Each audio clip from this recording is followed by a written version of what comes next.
Buenos días, mi nombre es Javier González Maglio, soy profesor adjunto de la cátedra y les doy la bienvenida al inicio de esta cursada, en principio con esta modalidad virtual. El tema de la clase de hoy es examen clínico del maxilar superior. La bibliografía es el libro Prótesis total removible de los doctores Facina y Álvarez Cantoni, y cualquier duda que pueda surgir sobre el tema de esta clase la podrán canalizar a través del campus y los docentes la contestaremos a través del mismo. Esta es otra diapositiva que vamos a tener inicialmente en todas las clases y nos va a servir de orientación para ver en qué parte del protocolo del tratamiento estamos y también para comprender que el tratamiento protético incluye toda esta serie de pasos clínicos. El resultado final va a ser la suma de cada uno de estos pasos y maniobras clínicas, por lo que debemos ser muy cuidadosos y muy exigentes en el cumplimiento de cada uno de ellos. El cometer pequeños errores en cada uno de estos pasos clínicos nos va a llevar a que la suma de ellos se manifieste en el resultado final y que sea difícil su resolución. Por lo tanto, en cada uno de estos pasos clínicos vamos a buscar el máximo de exigencia para el cumplimiento de este protocolo y poder llegar a un resultado final exitoso. ¿Cuáles son los objetivos finales del tratamiento con prótesis total removible? Fundamentalmente tenemos dos objetivos, como estamos viendo.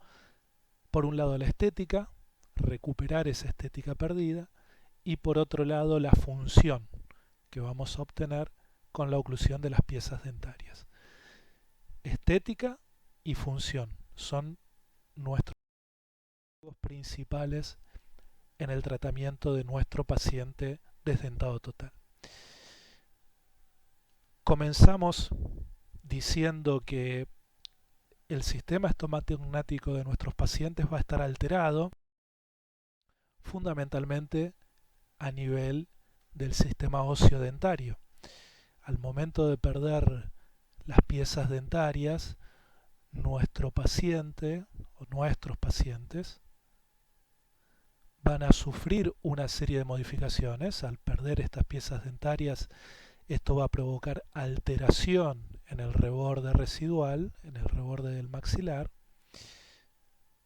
y vamos a tener esta situación,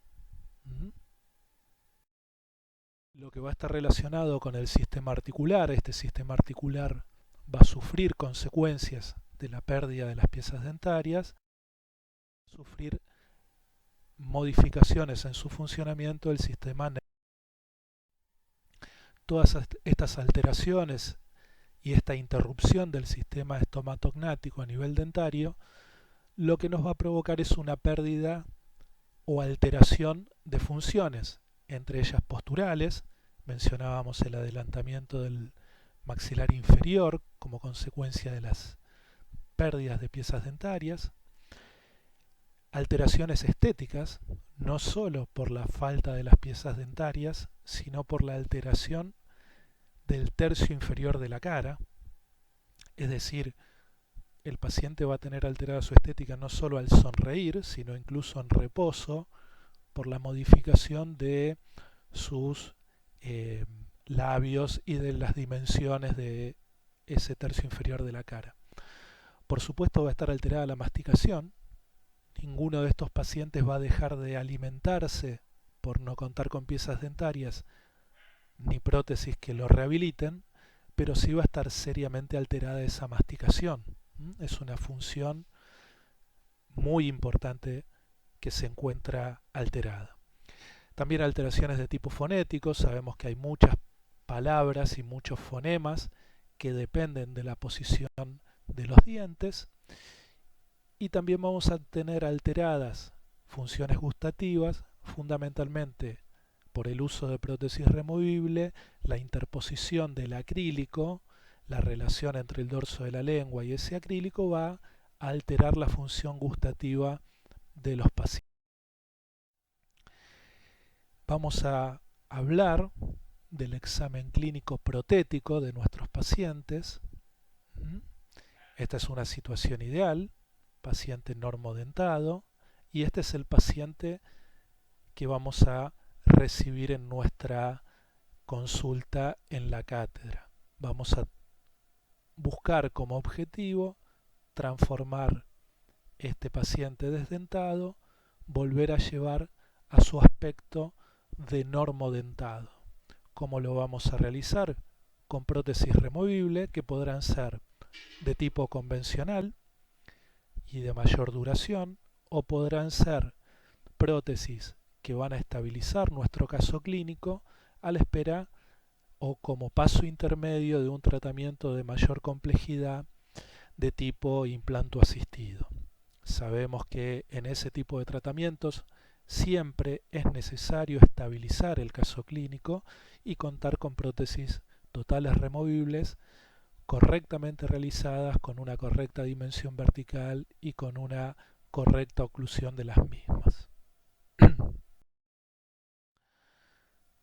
También tenemos que conocer la historia de nuestro paciente, si era un paciente que ya portaba prótesis removible o si va a ser su primera experiencia, qué expectativas tiene respecto al tratamiento, si el objetivo fundamental es el aspecto estético, es decir, esos pacientes que nos consultan porque tienen alguna necesidad cercana en el tiempo de que su aspecto estético sea mejor, aquellos pacientes que tienen alguna fiesta de algún familiar cercano y buscan el tratamiento fundamentalmente por ese aspecto estético y verse bien en ese momento, o aquellos pacientes que quieren mejorar su función masticatoria que se encuentra alterada.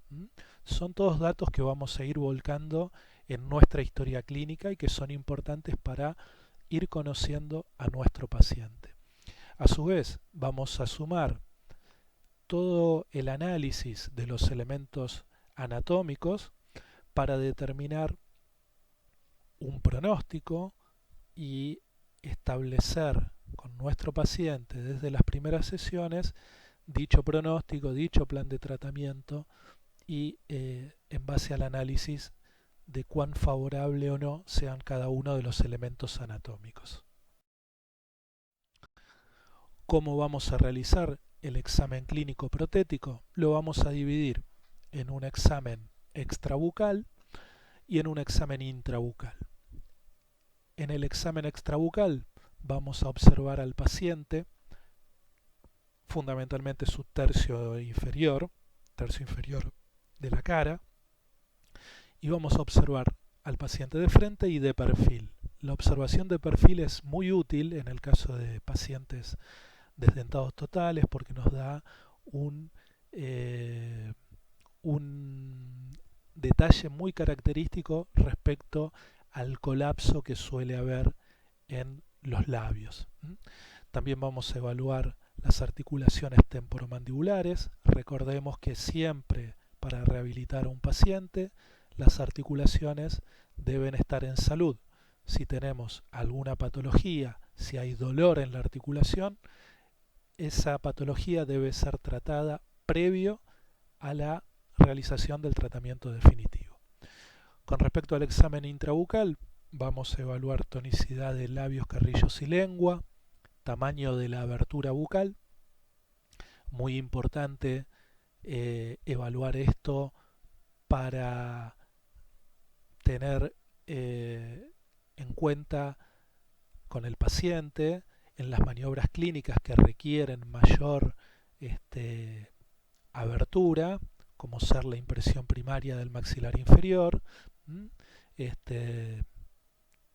tener algunas precauciones clínicas como ya vamos a ver llegado el momento de las impresiones.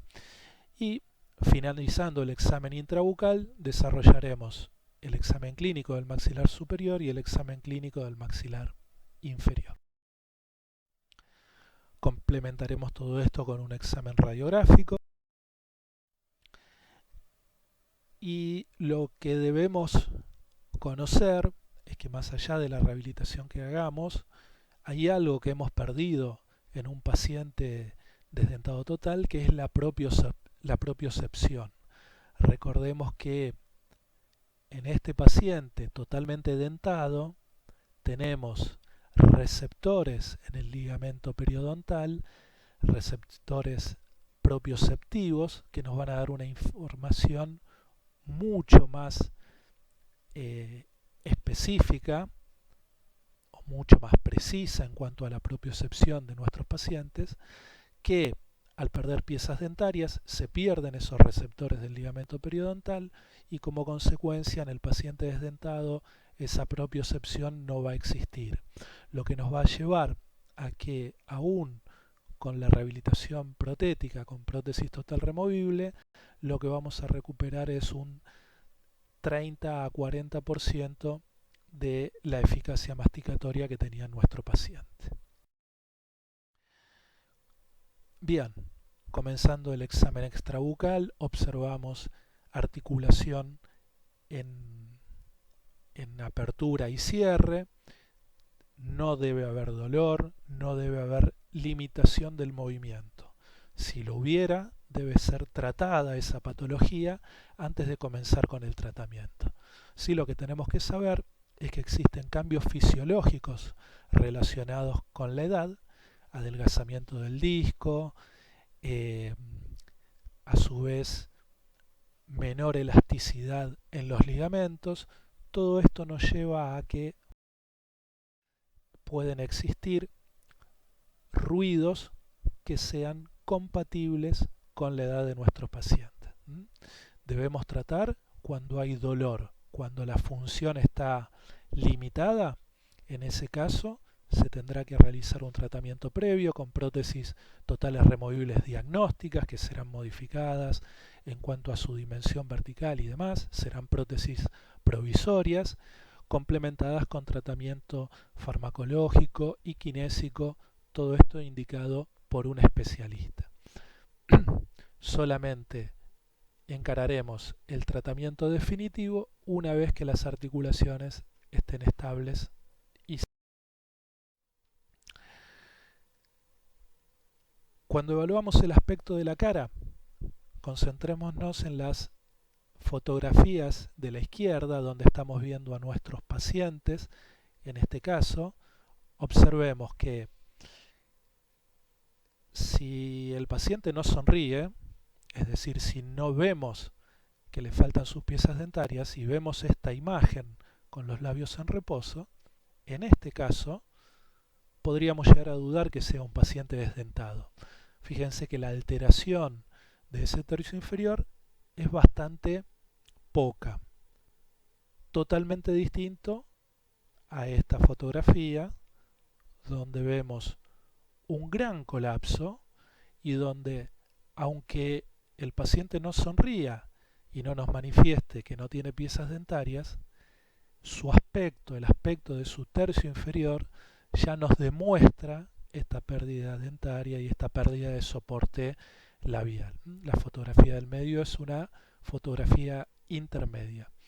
Por supuesto que si tenemos un paciente de estas características con un reborde, fíjense, este reborde es un reborde residual donde evidentemente la pérdida de las piezas dentarias en este paciente ha sido muy reciente, donde no tenemos una gran remodelación todavía de ese reborde, lo que sí observamos en los otros dos casos clínicos.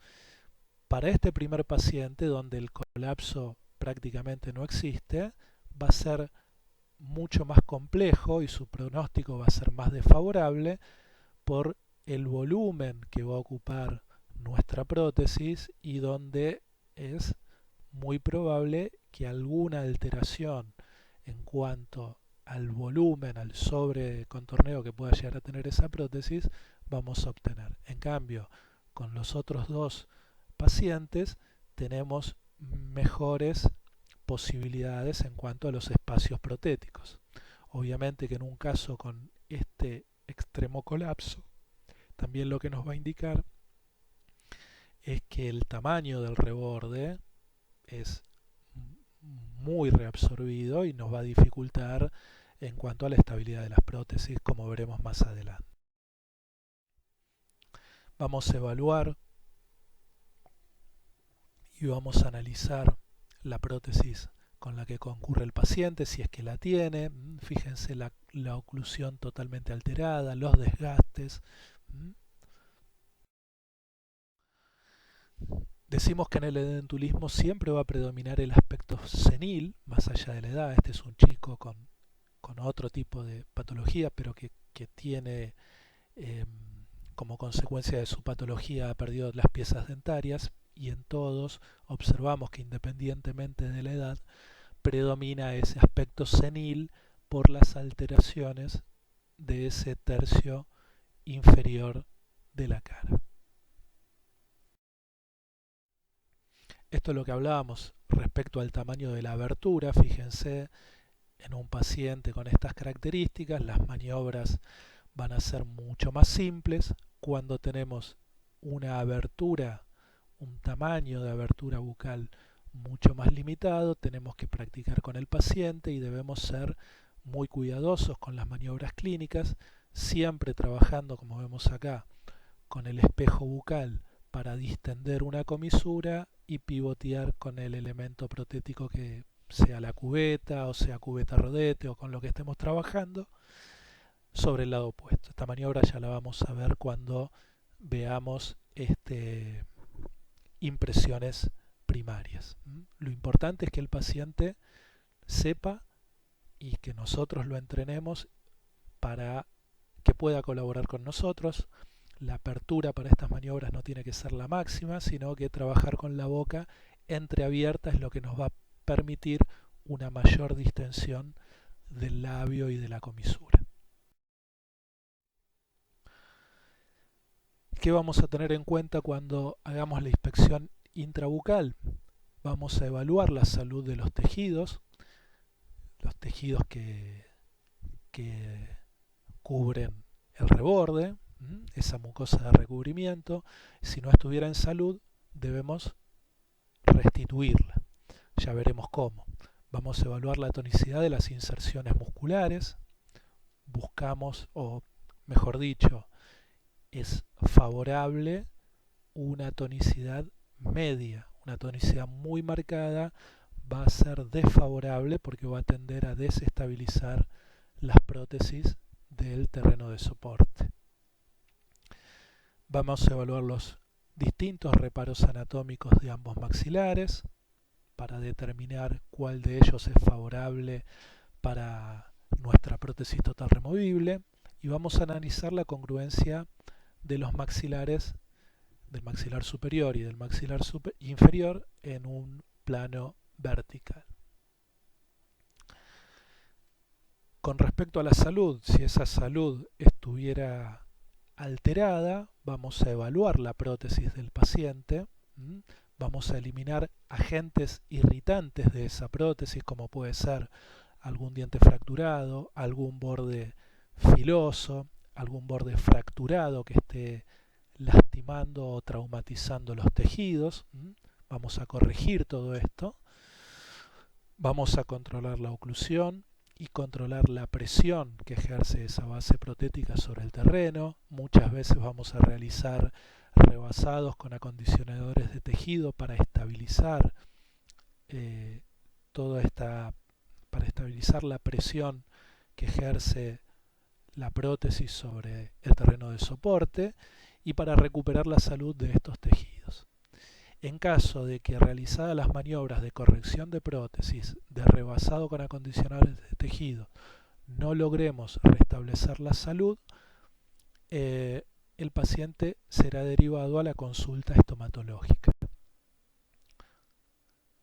Con respecto a la tonicidad, como decíamos, a mayor cantidad de inserciones de frenillos y de bridas y a mayor tonicidad muscular, más negativo será para el pronóstico de nuestra prótesis total removible. Los elementos anatómicos debemos reconocerlos y evaluar si son favorables o no para nuestro tratamiento, y el grado de enfrentamiento de los rebordes en el plano vertical, a mayor grado de enfrentamiento, más favorable será el pronóstico. Como vemos en esta diapositiva, cuando el reborde residual tiene poca reabsorción, coinciden en un plano vertical maxilar superior y maxilar inferior. A medida que transcurre el tiempo y aumenta la reabsorción del reborde, comienza a haber mayor discrepancia. Fíjense, acá estamos hablando de 70 grados cuando al principio teníamos 87 grados. Esta mayor discrepancia de los rebordes lo que va a provocar es que las piezas dentarias protéticas deban ser colocadas por fuera del reborde en el caso del maxilar superior, lo que va a provocar mayor inestabilidad protética. Vamos a ingresar en el examen clínico del maxilar superior. Vamos a ver qué elementos anatómicos vamos a evaluar y vamos a desarrollar cada uno de ellos para determinar cuándo es favorable y cuándo es desfavorable. Vamos a evaluar línea cero anatómica, bridas y frenillos, reborde residual, zona del rafe medio, tuberosidad, surco amular, ligamento pterigomandibular, zona del límite posterior y zona del velo del paladar. Vamos a comenzar observando y evaluando la forma del reborde residual. Esa forma podrá ser geométricamente forma ovoide, como estamos viendo en esta fotografía, una forma ovoide, una forma de reborde cuadrangular o una forma de reborde triangular. La más favorable es la cuadrangular porque es la que nos va a dar mayor superficie de soporte y a mayor superficie mayores propiedades en cuanto a retención y estabilidad de nuestra. La forma del reborde se condice con la forma que tenía el arco dentario, es decir, un arco dentario ovoide. Cuando el paciente tenía sus piezas dentarias, se va a traducir generalmente en un reborde residual de la misma forma. También vamos a evaluar en un plano, si hiciéramos una sección de ese reborde, podrá ser un reborde triangular o expulsivo, un reborde rectangular o de paredes paralelas, que sería el más favorable desde el punto de vista protético, y un reborde retentivo o con irregularidades, que va a ser desfavorable porque va a generar zonas dolorosas y porque nos va a generar dificultades para la inserción de la prótesis, sobre todo las maniobras clínicas.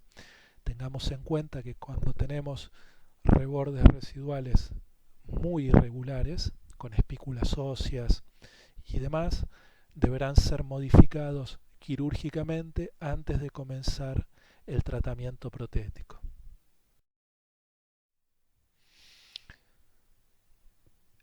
En la zona vestibular anterior y vestibular posterior, fundamentalmente en la zona vestibular anterior, vamos a localizar lo que llamamos la línea cero anatómica y vamos a individualizar la inserción de bridas y frenillos como límites de para el diseño de nuestra cubeta rodete y límite de nuestra futura prótesis. ¿Qué es la línea cero anatómica? La línea cero anatómica es la línea que va a separar tejidos móviles de tejidos adheridos. ¿Cómo los vamos a identificar? Una manera de identificarlos va a ser por el color de la mucosa. Fíjense, en este caso la mucosa adherida es más blanquecina y la mucosa móvil es mucho más rojiza porque es más vascularizada y porque no tiene queratina. ¿De qué otra forma vamos a identificar la línea cero anatómica? En los tejidos móviles generalmente hay mayor presencia de pliegues. Fíjense, pequeños pliegues en la mucosa que no vamos a observar en la mucosa adherida. Fíjense cuando traccionamos cómo visualizamos perfectamente bien el frenillo labial. Vamos a diferenciar, el frenillo es una formación mucosa que limita el movimiento de un órgano, en este caso del labio. Es una formación anatómica natural.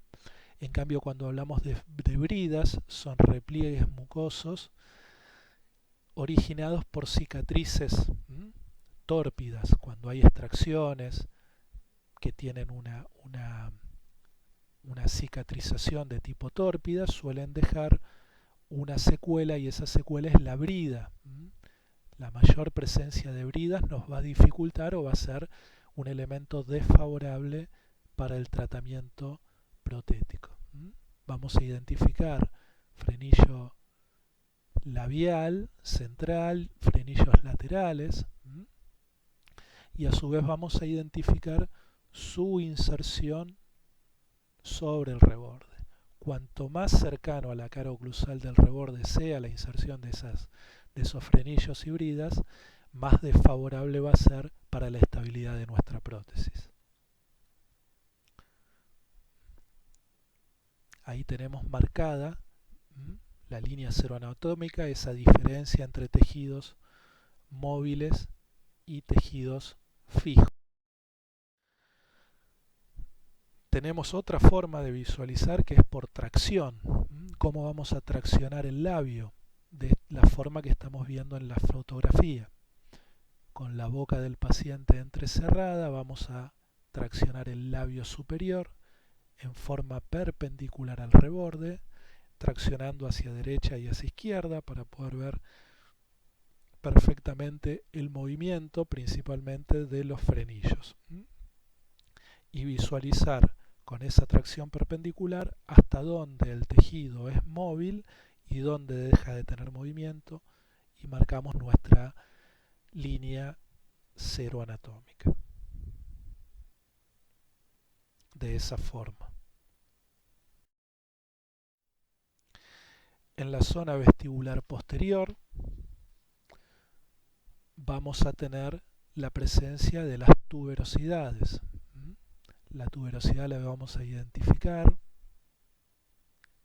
en forma visual, pero también debemos palparla. ¿Cómo la vamos a palpar? Como estamos viendo en esta fotografía, con el pulpejo del dedo índice, para corroborar que sea una tuberosidad que tenga soporte óseo. En algunos casos esas tuberosidades solamente tienen tejido fibroso y se van a desplazar. Si es una tuberosidad que se desplaza, que no tiene un soporte óseo, va a ser desfavorable para el tratamiento. ¿Por qué nos importa o cuál es la importancia de la tuberosidad? Es la zona que nos va a brindar retención por excelencia en el maxilar superior. Es decir, tuberosidades con un volumen adecuado y sin ser retentivas hacia vestibular son tuberosidades favorables que nos van a dar un mejor pronóstico, porque nos van a dar mayor retención a nuestra prótesis.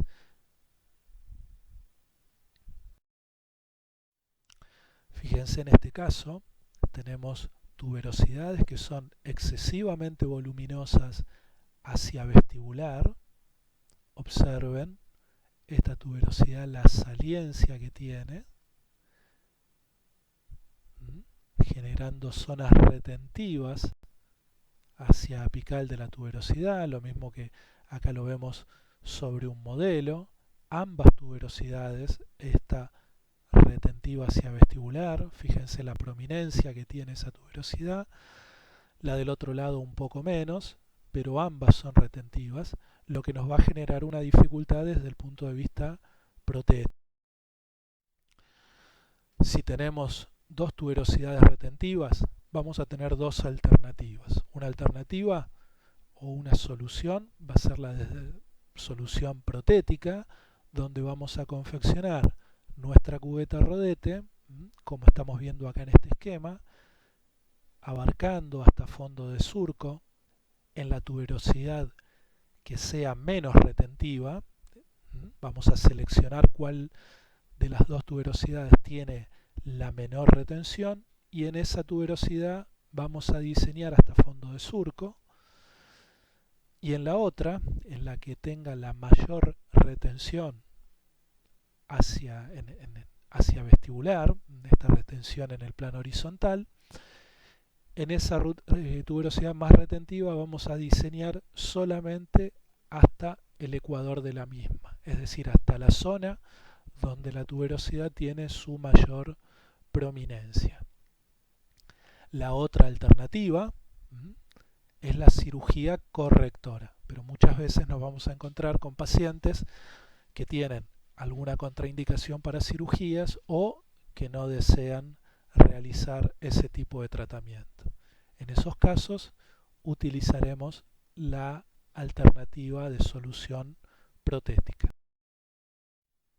A su vez, en el plano vertical podemos tener tuberosidades que invadan el plano de oclusión. Esta situación la vamos a observar en pacientes que durante mucho tiempo hayan mantenido sus segundos y terceros molares superiores sin antagonista en el maxilar inferior. Como consecuencia fueron extruyéndose acompañados del tejido óseo que los rodeaba, y al momento de perder esas piezas dentarias quedan tuberosidades que invaden el plano de oclusión y que en este caso sí deben ser modificadas quirúrgicamente si no dejan el espacio suficiente para nuestra prótesis total removible y para las piezas dentarias protéticas que debemos utilizar en ese sector. Llegamos a la zona del límite posterior, donde vamos a evaluar tres elementos: el surco amular, el ligamento pterigomandibular y la zona del velo del paladar. El surco amular es el límite distal de la tuberosidad, es lo que separa la tuberosidad del maxilar con las apófisis pterigoides. Ese surco, si está bien marcado y es resiliente, va a ser favorable. Por detrás de él va a estar insertado el ligamento pterigomandibular, que va del gancho del ala del pterigoides hasta la zona del trígono retromolar. El ligamento, idealmente, o para que sea favorable, tiene que tener una escasa potencia, ligamentos pterigomandibulares muy marcados, lo que van a provocar es mayor inestabilidad para la prótesis. Y con respecto al velo del paladar, ya veremos cómo lo vamos a clasificar. Tengamos en cuenta que el más favorable desde el punto de vista protético es el que continúa en forma horizontal respecto al paladar duro. Ya vamos a ver en una de las próximas diapositivas cómo lo clasificamos. Fíjense este ligamento bien marcado. Para poder visualizarlo le pedimos al paciente que realice una apertura máxima y de esa forma lo vamos a visualizar. Nunca debemos invadirlo con el diseño de la cubeta ni con la prótesis. La consecuencia de invadirlo puede ser o que desplace a la prótesis o que genere una lesión en esta zona de la mucosa que va a provocar dolor al paciente.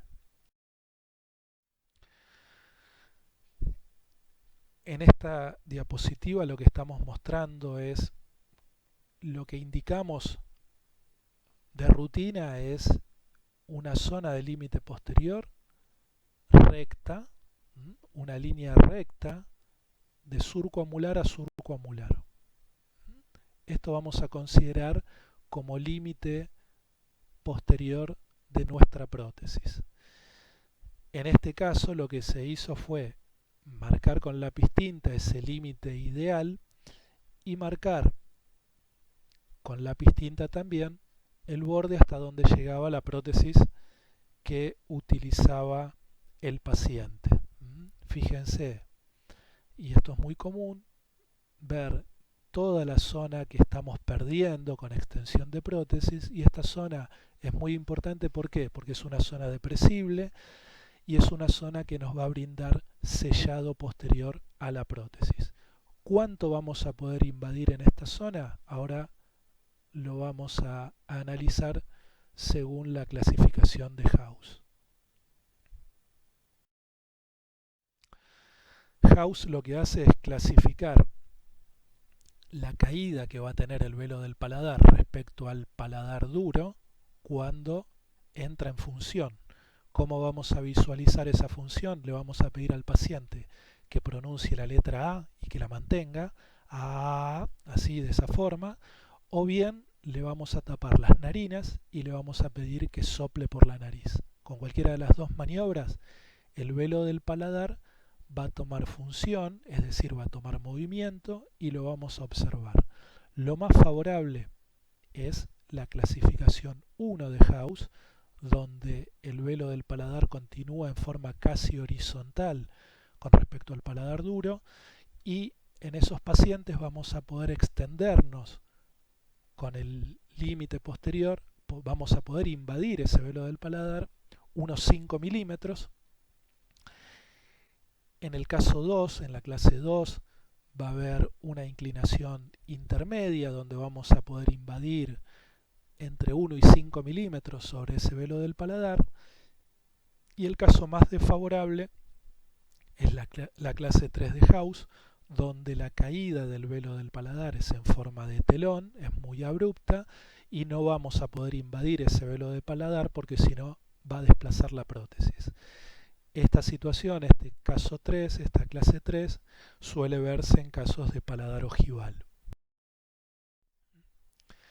En esta diapositiva vemos cómo tenemos una caída vertical, generalmente correspondiente con un paladar ojival, y en este caso vemos una continuidad horizontal donde vamos a poder invadir unos aproximadamente. Con respecto a su depresibilidad, vamos a analizar esta zona según la clasificó Lytton Harris. Vamos a palpar o con el pulpejo del dedo, como estamos viendo acá, o con un instrumento romo, como puede ser el mango del explorador. Vamos a evaluar la depresibilidad en esa zona.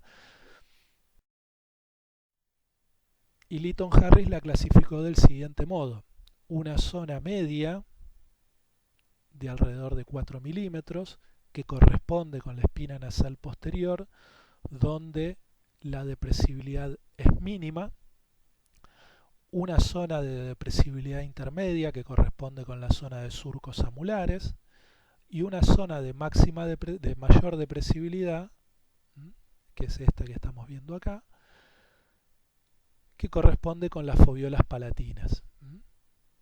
Clásicamente se dice que esta zona forma un dibujo de semi-8 acostado. Mínima depresibilidad línea media, intermedia surcos amulares y máxima en zona de foviolas.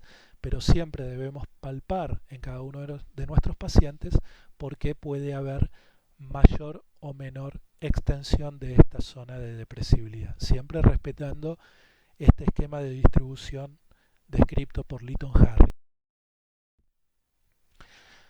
Finalmente vamos a palpar la depresibilidad de toda la mucosa, vamos a palpar también la zona de línea media, buscando y evaluando la depresibilidad en esa zona. Si tenemos la presencia de un RAFE medio muy marcado, vamos a tener que tener en cuenta si hay un RAFE medio marcado o la presencia de un torus palatino. Vamos a tener que tener algunas precauciones al momento de diseñar la cubeta rodete, como ya vamos a ver más adelante.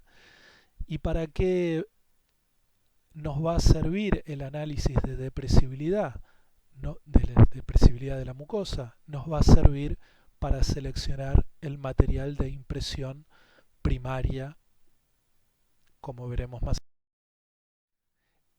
En caso de tener mucosas depresibles, vamos a buscar un material de impresión que ejerza mayor presión.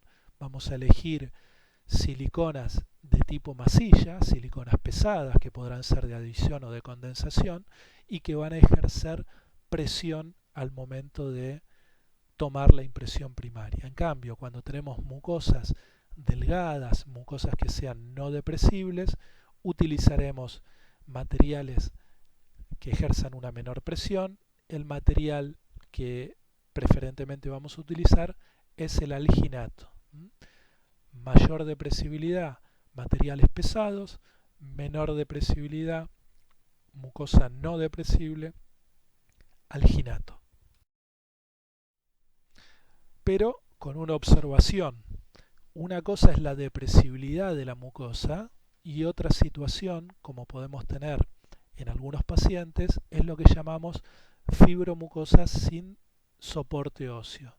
No, lo que estamos viendo acá es, fíjense, cómo al aplicar una fuerza horizontal con el mango del espejo, desplazamos totalmente el reborde.